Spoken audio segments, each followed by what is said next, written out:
Welcome to the 21st episode of Shooting Womp Rats. I'm Daniel. I'm done. Blackjack! Well, we originally mean blackjack, 21 blackjack, but I heard the word butt check, and now we're going to hear that from now on. It's going to sound like a rolling joke. Now for the news.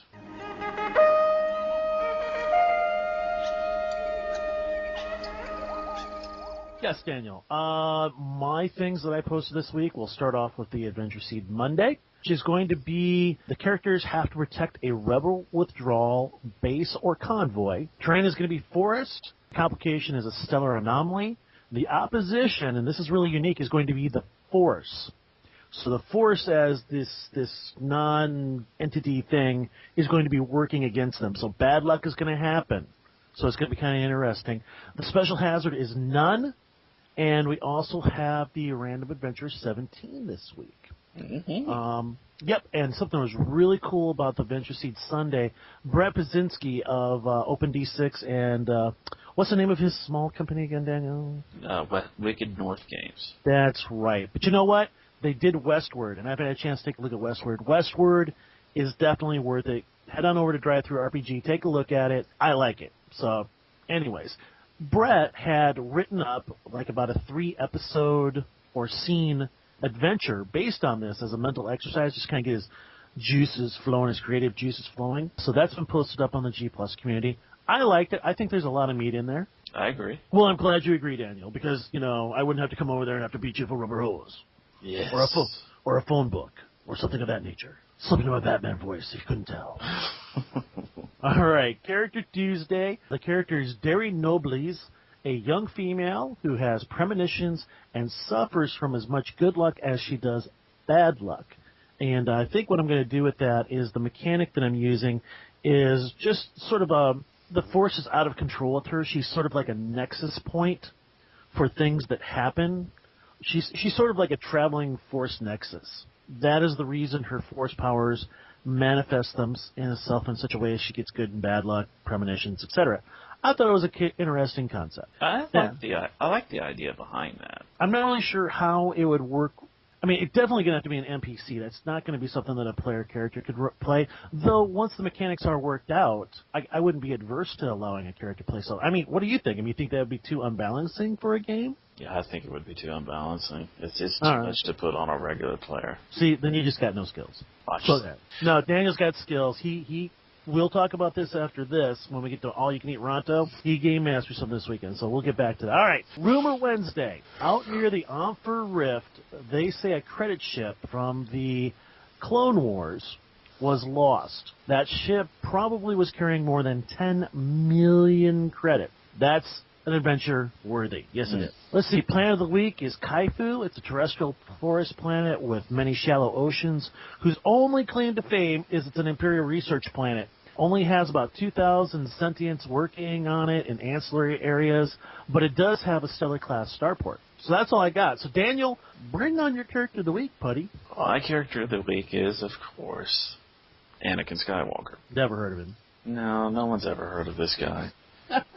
Well, he was kind of whiny, wasn't he? In a previous discussion, we talked about how in the movies he was portrayed as kind of a whiner, but yet in the Clone Wars series, he's not. The only real claim, extra knowledge I can drop on you people today is my hypothesis is that Anakin Skywalker was purported to bring balance to the Force, and he did so when he went to the dark side. I agree. I mean, you can look at it several different ways, but it still kind of buys into the whole thing. Still, Qui-Gon Jinn was the worst Jedi ever. I'm sorry, I can't let it go. He sucked. Everybody, it's really funny because I run into a lot of people that have watched the movies, and they're like, oh, Qui-Gon Jinn's my favorite character. Why? He sucks. He got it all completely wrong.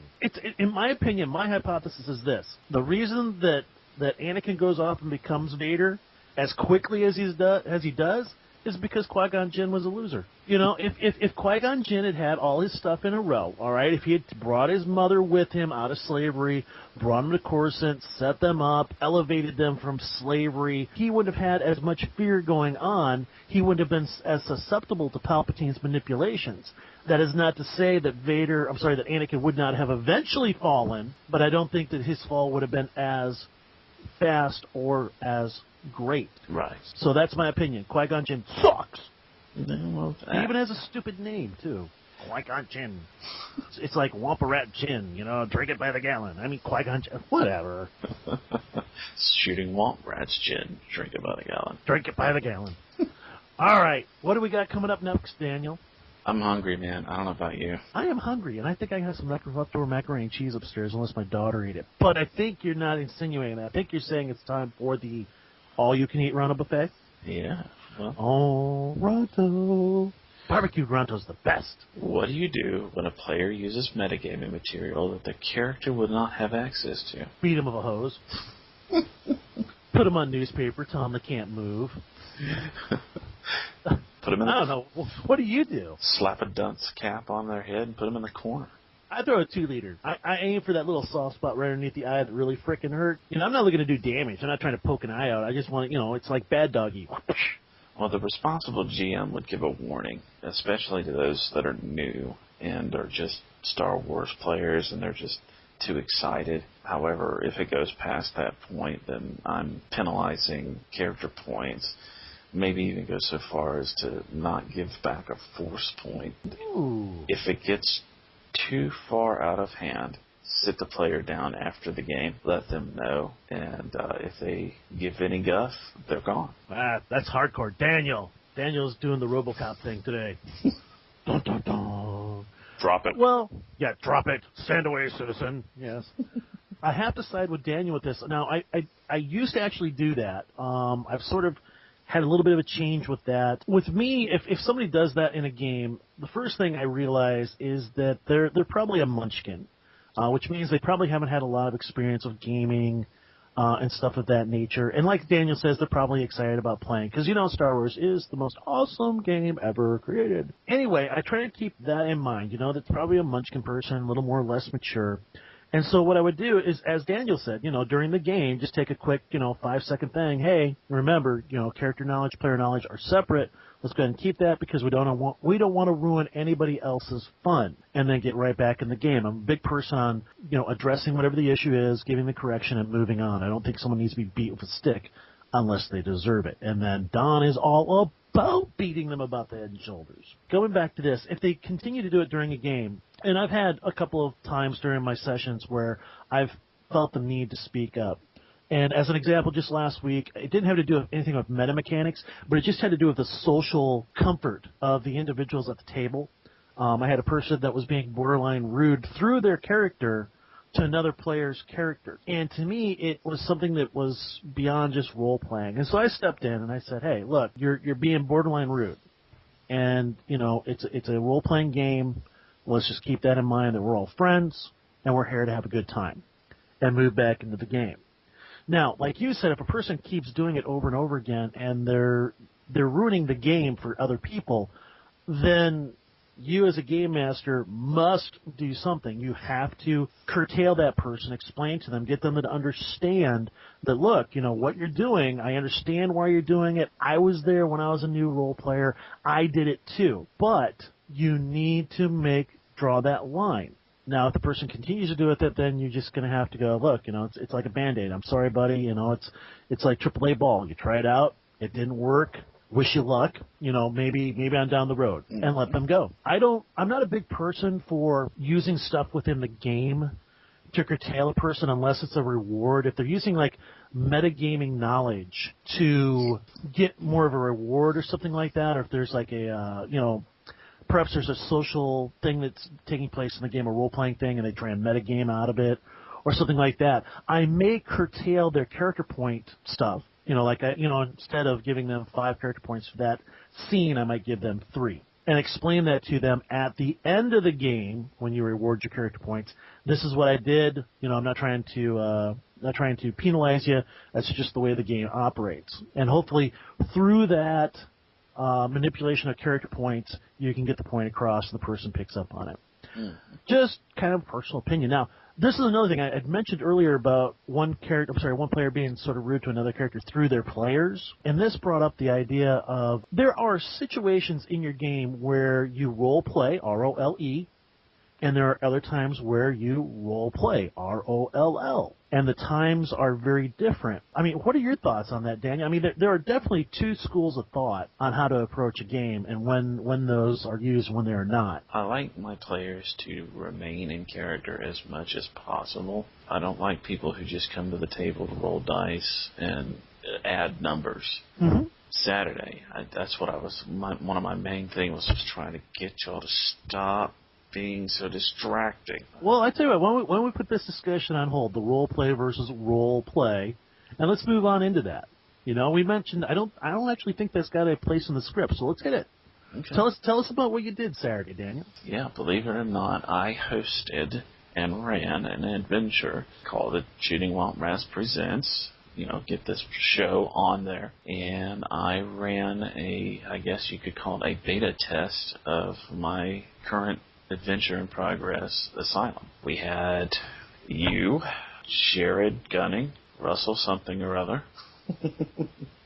Yeah, that was my brother Russell Watson, the Rod. Then there is Kyle, but Game ran. You know, there is always out of character talk when you're at the table. It happens.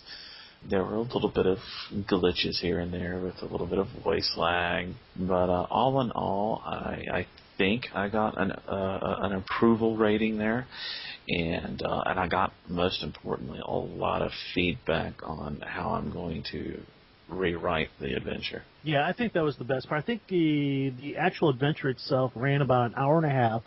So it's kind of short, but you know, I think you wrote that adventure to be sort of a beer and pretzel game anyway, didn't you? Yeah. Sort of a one-off Halloween special.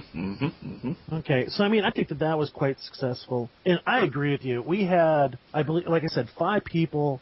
All of us had just years and years of role-playing experience, and I think that was really beneficial to you, Daniel, because this is such an eclectic adventure that you did. Mm-hmm. But I think that you got a lot of really great suggestions. And I think we sat there and talked for about 45 minutes afterwards, just throwing out.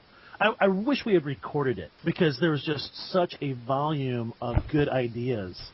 If I had a way to do so, I would have done it. So that was Daniel's adventure thing this Saturday. Run off from his phone. All hail the Android. Oh, wait a minute. I'm sorry. Daniel's not high-tech enough to have an Android. He's got a Windows phone.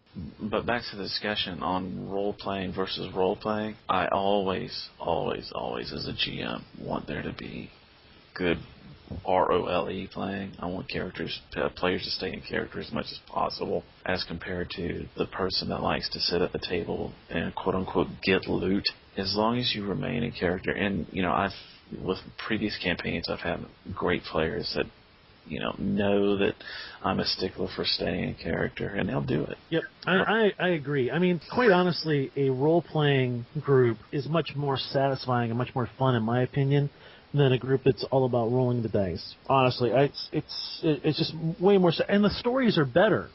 Because usually, like, if you've got, like, social interaction, role-playing going between the characters and the role-playing, the NPCs and stuff like that, that's the stories that you end up remembering and telling, mm-hmm.